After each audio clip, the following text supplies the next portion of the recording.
From the time we're kids, we hear about the danger of the sun. Before going outside on a hot summer day, our parents would lather us in sunscreen and remind us to take breaks from being in the sun, both of which are practices we continue as adults. But what if everything we've been told regarding sun exposure is completely wrong?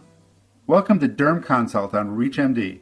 I'm Dr. Michael Greenberg, and joining me to discuss his research that has the potential to turn what we know about sun exposure on its head is Dr. Richard Weller, a professor of dermatology at the University of Edinburgh in Scotland. Dr. Weller, welcome to the program. It's nice to be here, Michael, and thanks for the invitation. So let's dig into this, Richard. So as a dermatologist, I'm sure most people would assume that you spend a lot of time advising people to limit their exposure to the sun to help prevent skin cancer. And now you're making a case for more sunlight. Can you walk us through some of the research behind this? Sure. Well, of course, the first thing to say is, we're both dermatologists. So absolutely, you and I both know how robust the evidence is for sunlight leading to skin cancer. But what we're not thinking about is general health, because there's more to health than just your skin. And there is a growing body of evidence showing that sunlight has significant health benefits, particularly on cardiovascular disease.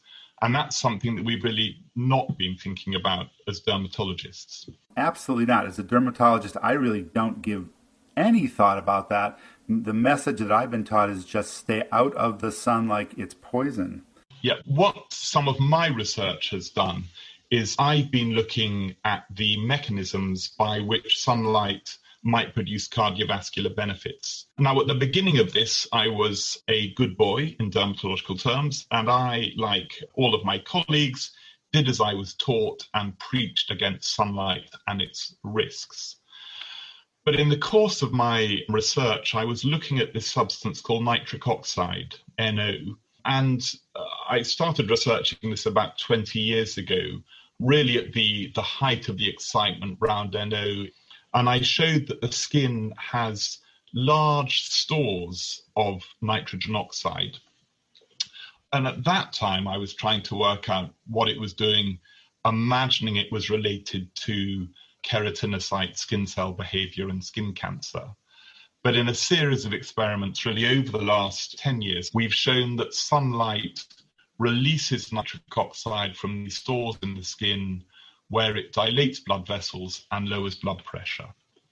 And that's important because the leading cause of death and disease in the world today is high blood pressure. The World Health Organization produces its Global Burden of Disease survey every few years when it looks at the risk factors underlying death and disease in the world, and it ranks them by how important they are.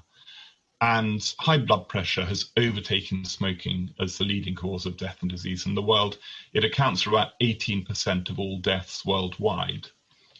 And it turns out that sunlight, via release of nitric oxide from the skin, lowers blood pressure.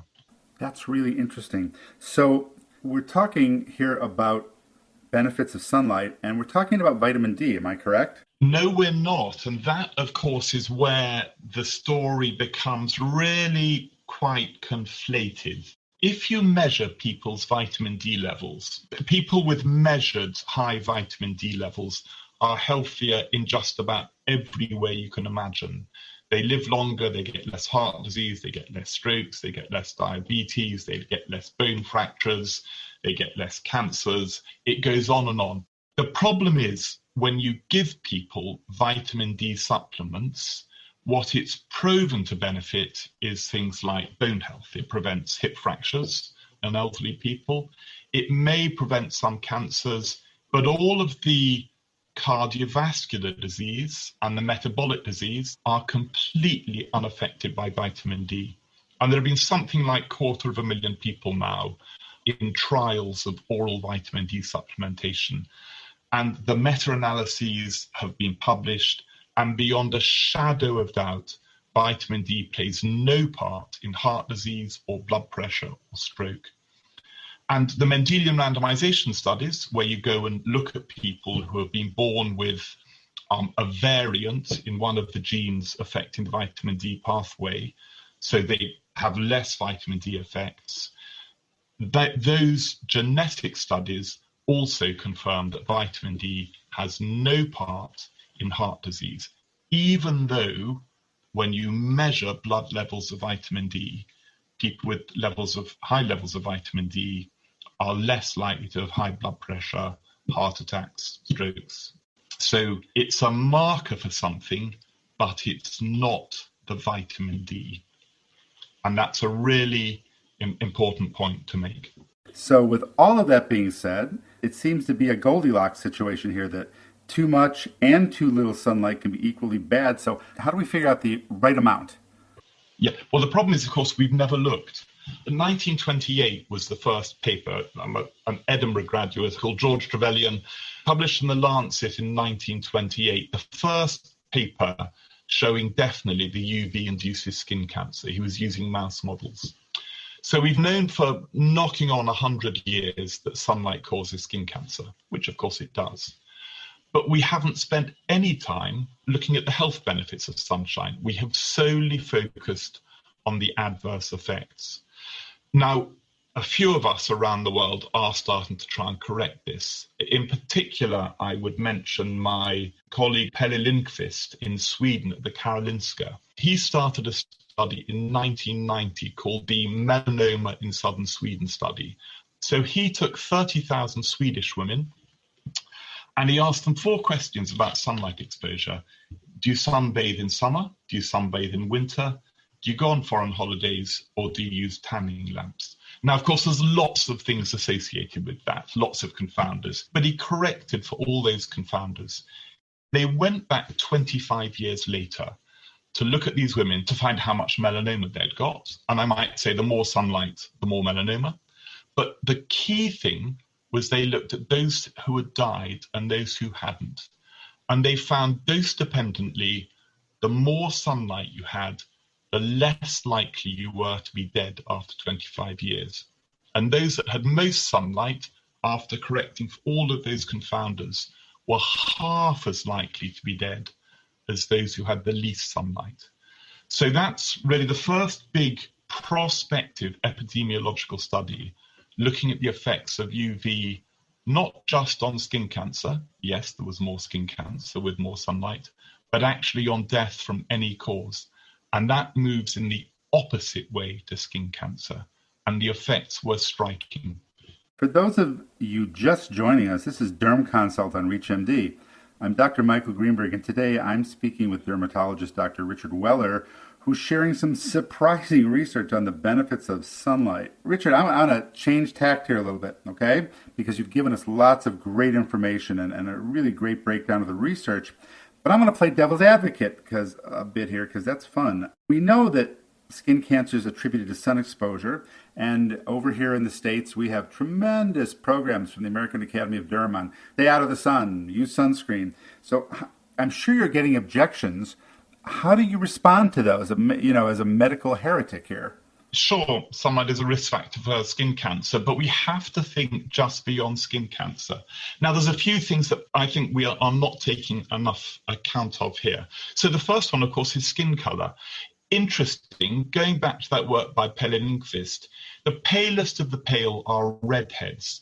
And Pelle showed in a paper he published in PLOS One this year that redheads living in low light environments are less likely to be dead after 25 years than non-redheads living in low light environments. We were able to show in my study, looking at blood pressure in 340,000 dialysis patients, 100,000 of those people were African Americans and 240,000 were white Americans.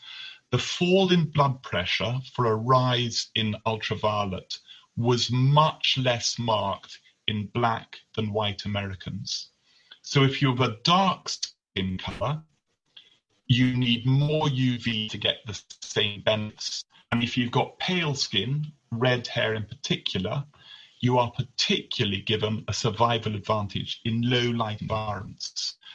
So skin color profoundly affects how you get the benefits from sunlight, as well, of course, as how you avoid the risks. If you've got darker skin, you are much less likely to get skin cancer. So we have to tailor our messages for the benefits and the risks of sunlight by skin color. So what should we, as practicing doctors, consider when assessing the benefit-risk ratio of getting more exposure to the sun? I think it matters greatly where you live. So I'm in Scotland, and the amount of sunlight we get here is radically different if you're in Florida. Now, what I would say is that our evolutionary history is until the Industrial Revolution 150 years ago, all of us lived our entire lives and our evolutionary lives outdoors. With the Industrial Revolution, we moved indoors. I think we should not frighten people too much about the amount of sunlight which evolutionary changes have adapted them to. And that's a matter of skin color and light intensity. So let's bring this all together, all right? You've clearly done a lot of research on this topic. I'm curious to know what's next for you in this or other lines of research related to it. Well, we've just got a paper on UV and COVID, which I think is about to come out in one of the fairly major journals. We've looked at deaths from COVID in America and Italy and England. And what we've shown is that in what we call the vitamin D winter, so in counties in which there is not enough UV to make vitamin D, because vitamin D, remember, is made by UVB above a certain energy, we've shown that the non-vitamin D forming UV correlates inversely with COVID death, as in the more UV people have, the less COVID deaths. We think this is hugely important in the current climate. It doesn't tell us about mechanism. It doesn't tell us whether it's reducing your chances of catching COVID-19 or whether your chances of progressing to severe, possibly fatal COVID-19. But we are finding a strong inverse correlation between UVA and COVID deaths. And I think that's really exciting and clearly important at the moment. Yeah, that is like breaking news, and I love that. I hope to have the chance to speak with you again, Richard, to discuss this up-and-coming research, especially the COVID research.